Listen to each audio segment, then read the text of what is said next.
The control of the ever-increasing number of high-speed jet and other aircraft demands a means for the rapid acquisition and display of accurate, continuous information on aircraft positions and identity.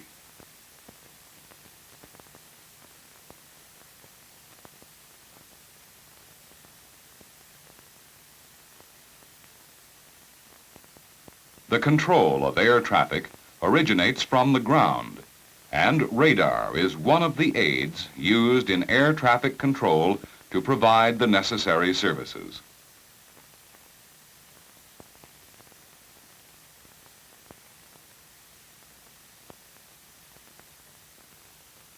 As you know, primary radar emits short, powerful pulses, parts of which, upon being reflected by an object, in this case an aircraft, return to the radar antenna and appear as a small blip on the radar display, thus giving an indication of this aircraft's position.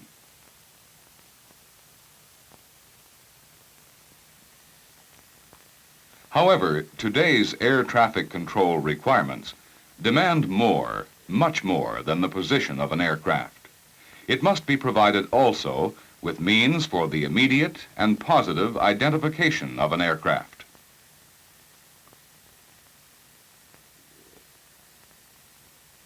Secondary surveillance radar provides this means. It can identify and monitor even a very small aircraft at long range and at great height, provided the latter is equipped with a transponder. Briefly put, secondary radar interrogates, that is, it questions the radar transponder in an aircraft on the radio frequency of 1,030 megacycles.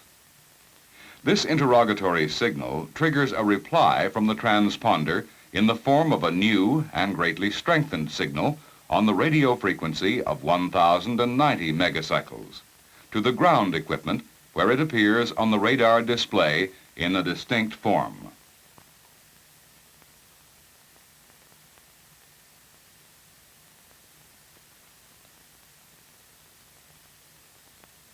Now, let us look at some of the components which make up a secondary radar system.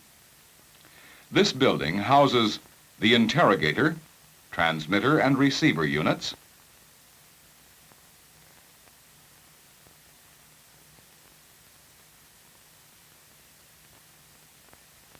the defruiting equipment,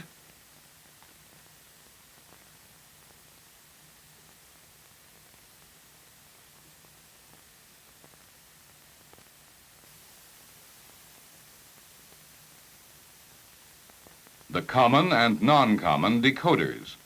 We will discuss defruiting and decoding equipment later on again.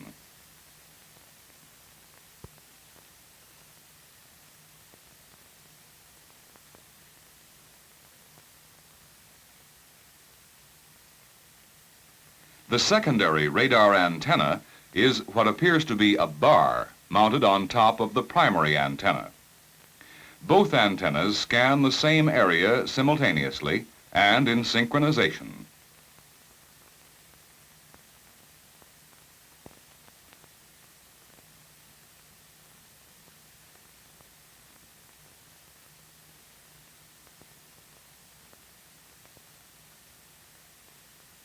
The components in the Air Traffic Control Center are the master control box and the associated sector remote control boxes.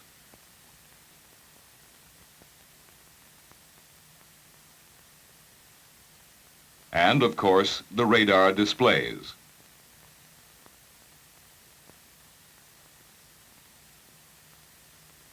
Here are the airborne components in the cockpit of an aircraft: the receiver, signal processing and transmitter panel,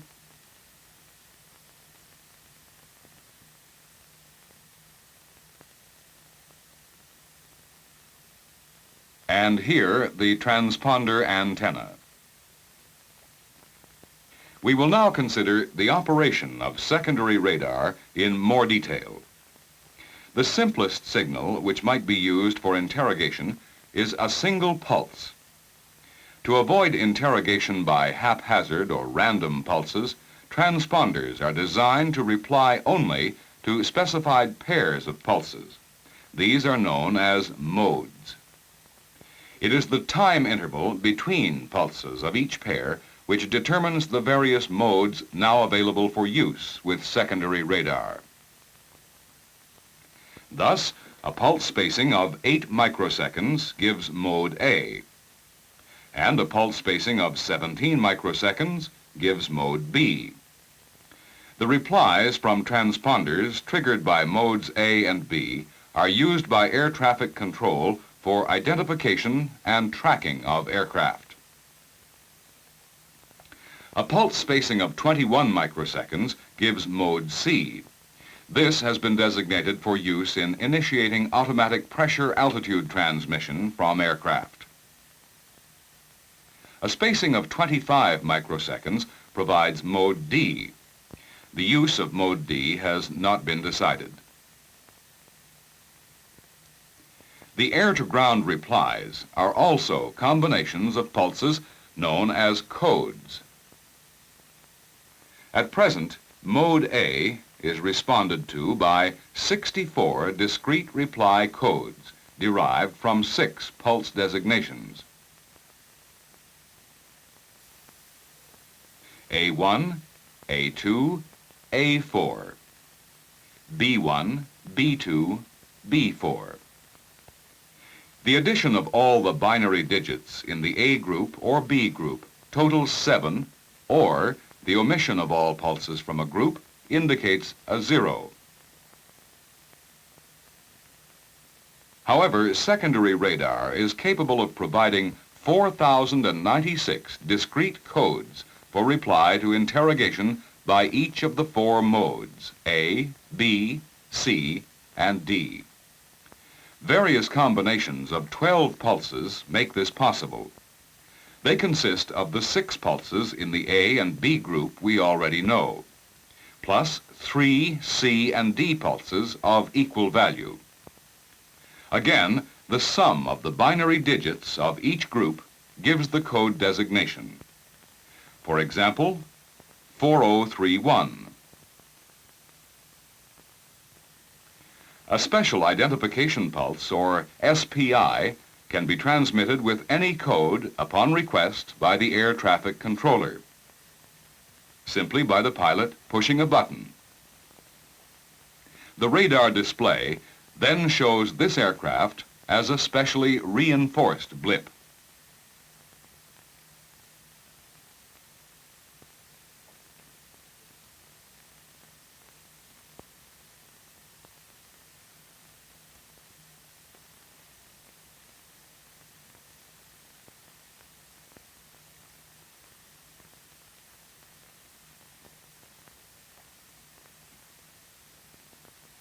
Certain codes have been adapted by ICAO for particular functions.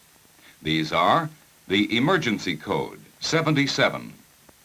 Should this code be activated by a pilot, the radar display looks like this, and a general alarm is given automatically. Code 76 is the radio communications failure code and looks like this. This is the general purpose code, 00. Now, let us look at secondary surveillance radar as seen on a television screen and under normal lighting. This is made possible by an electronic scan system capable of accepting primary as well as secondary radar information. It maintains a display of present as well as past information for as long as 120 seconds. Facilitating the analysis of complex situations and decision-making in the control of air traffic. And since it does not require the same degree of concentration when monitoring aircraft in comparison with a conventional radar display.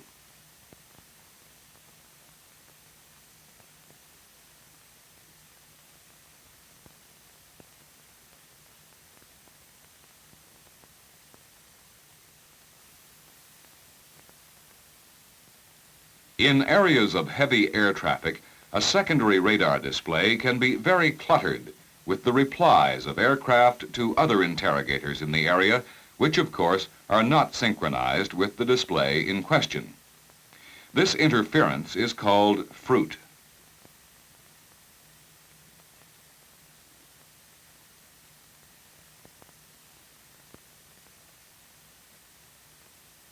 While decoding reduces this clutter, it is desirable to equip the decoders with a defruiting device, which accepts for decoding and display only replies synchronous with the interrogation, effectively removing this fruit. Transponder returns can be displayed either raw, coded, or decoded. This graphic shows the appearance of the raw video code train. 47. There are 4 separate divisions between the framing pulses and the information pulses, indicating that the reply is composed of A4 and all the B pulses. Here, code 77. It gives all the pulses of the A and B group between the framing pulses. Obviously, it is difficult and undesirable for the controller to try to distinguish visually the individual code trains on his display, especially when this is not defruited. The remote control box enables the controller to defruit and decode transponder returns, so they will appear on his display with a maximum of 2 slashes. You will observe these throughout this film. A radar controller must know when to expect interference.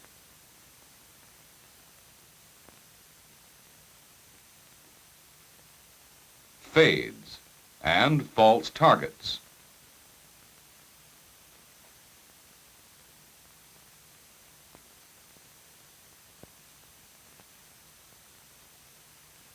And radar jamming.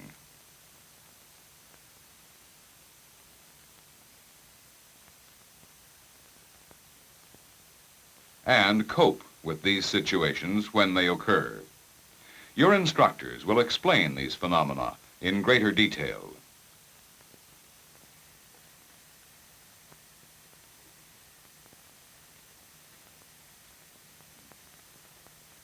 Aircraft attitude will affect SSR quality of display.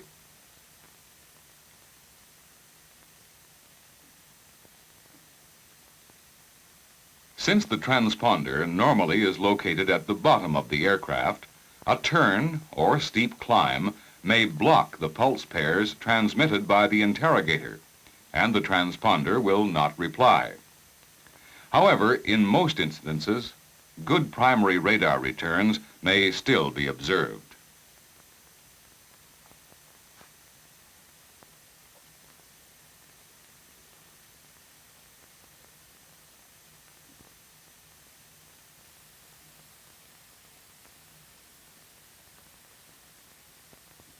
A transponder return from an aircraft which is close to the antenna sometimes will be displayed as a ring around instead of as a distinct target on a definite azimuth. This may be corrected by requesting the pilot to squawk normal. That is, turn the control of the transponder to the normal position or turn the transponder off entirely by instructing him to stop squawk. But side lobe suppression systems remove this ring around more effectively.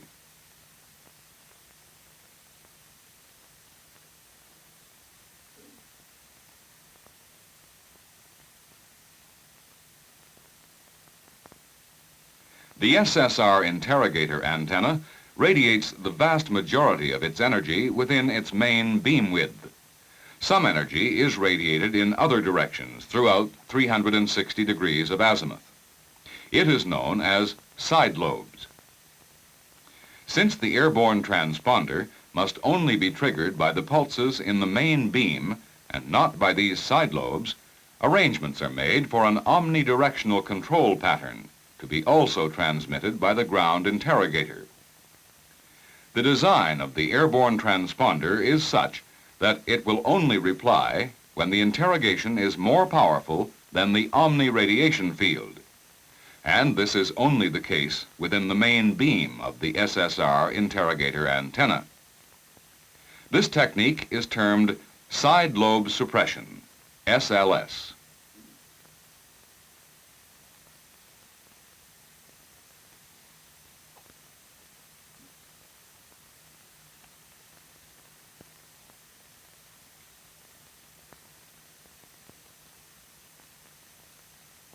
Distances measured by radar are slant distances.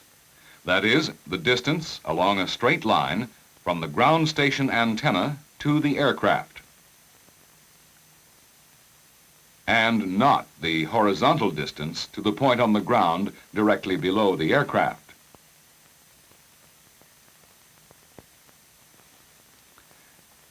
The position indicated on the radar display is therefore only an approximate geographical position. The height of the aircraft above the antenna is also important.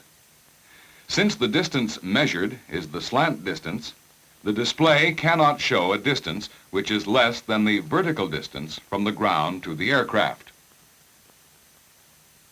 The radar blip of an aircraft flying at flight level 270 over a ground station located at sea level, for example, cannot be displayed at less than 5 miles from the antenna site depicted on the radar display. When the slant distance is greater than the height of the aircraft above the ground, the inaccuracy introduced is not too important, because it affects all aircraft flying in the same area at approximately the same flight levels to the same extent. However, radar separation minima must be designed to allow for the inaccuracy.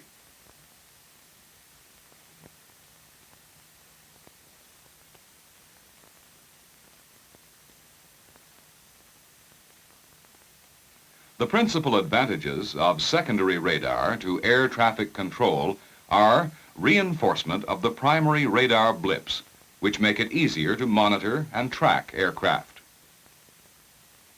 The display of decoded radar responses provide initial and continuous identification of aircraft without the need for an aircraft to make identification turns, thus reducing the number of radar vectors. The ability to detect aircraft emergencies or communications failures immediately. It facilitates the provision of separation between aircraft.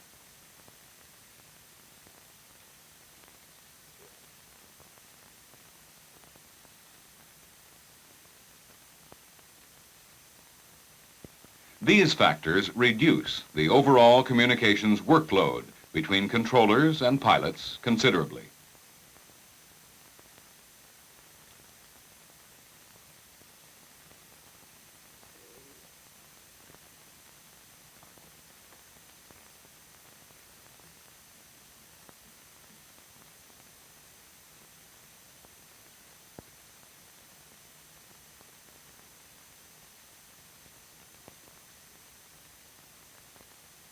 It also improves the coordination of the various ATC units and individual controller positions.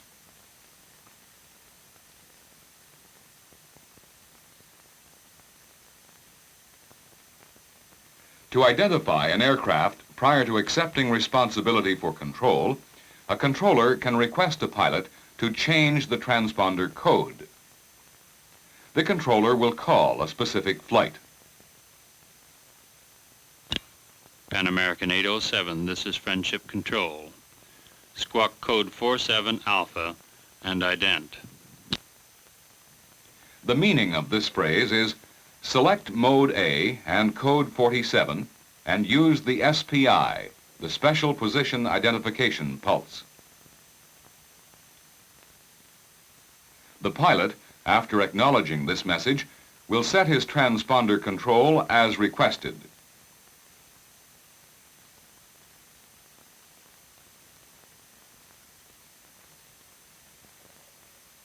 The controller will receive immediate positive identification of this aircraft on his display.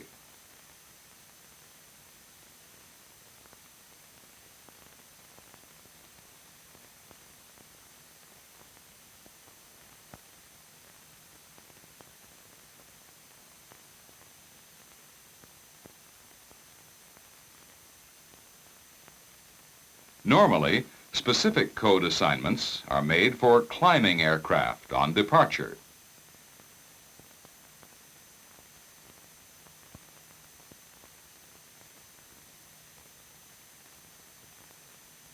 And a different code for those arriving and descending, greatly facilitating control of such traffic.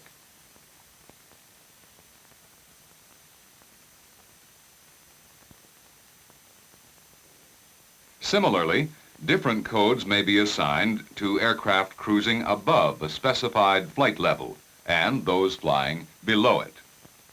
Thus, identification of aircraft under control is always available to the radar controller, and traffic can be monitored continuously with much greater ease. Today's secondary surveillance radar, with its great height and range capacity, already is of great value to the air traffic controller and pilot. But its full potential is much greater when all the modes and codes now available are put into full use with appropriate instrumentation.